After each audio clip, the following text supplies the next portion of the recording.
So, our reading this week will be in Luke chapter 8, and we want to give you a quick overview of what you'll be seeing as you read through this chapter this week. Again, remember, try to read through it several times, maybe in some different translations as you strive to get the gist of what Luke is saying here. Two big pieces, I think, in this chapter, Jeff. First, in the first 21 verses, we have this teaching piece, this message that's going to wrap in the parable of the sower with some of the different kinds of crowds that surround Jesus and their responses. So Right.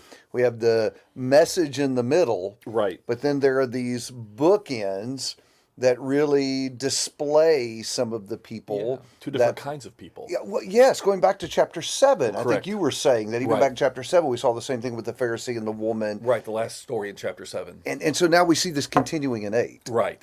That's exactly right. Yeah. You have the women, and again, it's outcasts, it's women, it's the people in their world who were not the somebodies. And so you have these women who do seem to get it and are following Jesus, supporting Jesus. And then he tells the famous parable of the sower in this context about, those who get his message and those don't, the different kinds of soils, right? And then that's followed up with his family who, in the way Jesus addresses them, kind of implies his mother and his brothers at this point do not get it. They are not those.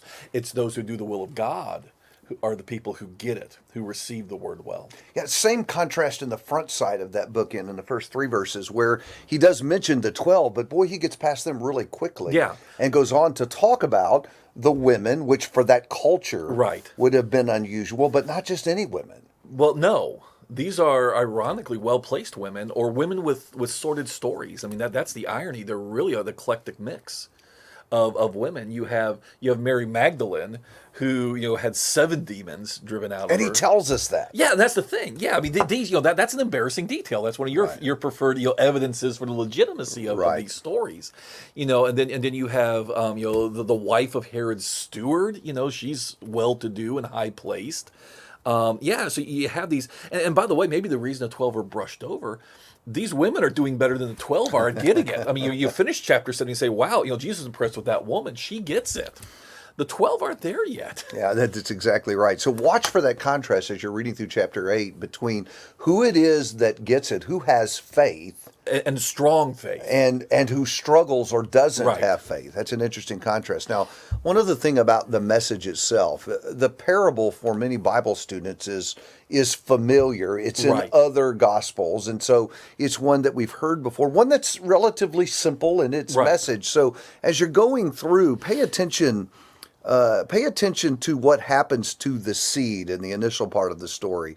It's devoured, it withers, it's choked. Grab those words and then connect them with the application of the parable where he talks about the devil taking the word of the way and away, and then the season of testing in which some fall away, and then the pleasures of life that leave some unfruitful. And I think it's a great lesson for us Right. as we think about the things that prevent us from bearing fruit or even losing faith. Right. He gives us, I think, a great picture here of how that happens. Right, absolutely. And then the warning in 18, take care then how you hear. Right. The message to carry away. So that's the first part of the chapter. Picking up at 22 and going through the end of the chapter, verse 56, what we have is a series of 4 miracles. Right. The last 2, which are sort of intertwined with each other. So we have the calming of the storm, Right. the driving out of the demon, and then you have 2 healings. Right. One, Jairus' daughter, or Right. really where she's raised. Right. And then in the middle,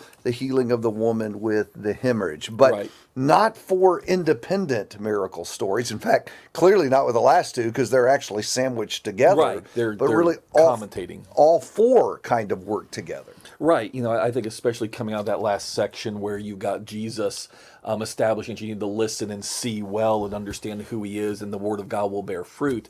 Now he goes back to doing things that reveal himself and reveal what's in other people in one sense.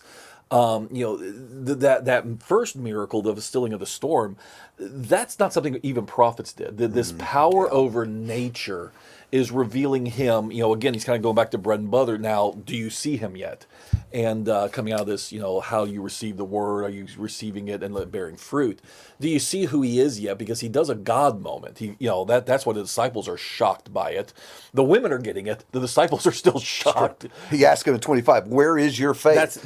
Yeah. Watch for that as you read through That's that. right. The references to who had faith. Yep. Your faith has made you well. And those who didn't have faith, those who laughed at him, for example. Exactly, because if you understood who he was, you wouldn't have been shocked by what he just did in the boat. Yeah, exactly. He is God commanding the sea. And then, so he goes from establishing he's God to, and you see this a lot in the Gospels, it's so important. God came into this world to save us, not to condemn us. That's not his preference. He came here to defeat Satan and free us from him. And so almost always when Jesus reveals himself to be God in some way, he next goes and doesn't condemn sinners. He next goes and confronts Satan in some way. And here it's driving out the legion of demons from the man who has been brought, so to speak, to the brink of death, right? He's possessed. He's in the tombs. He's in the tombs. He's out of society. He's lost everything. 1 foot in the grave, we might even say. And Jesus comes and drives the demons out and saves the man in so doing. But he's come to defeat Satan. And then what that means is he's come to help human beings. And that's where these next two women, again, the young girl and the woman with the issue of blood, and again, those two miracles commenting on each other. As the woman who has the hemorrhage, she's unclean, she's hopeless. She's, these are, life to death miracles, right? I think that's what we were talking about in the office there. Life to death miracles. She is unclean and cast out of society just like a leper would be with this blood issue.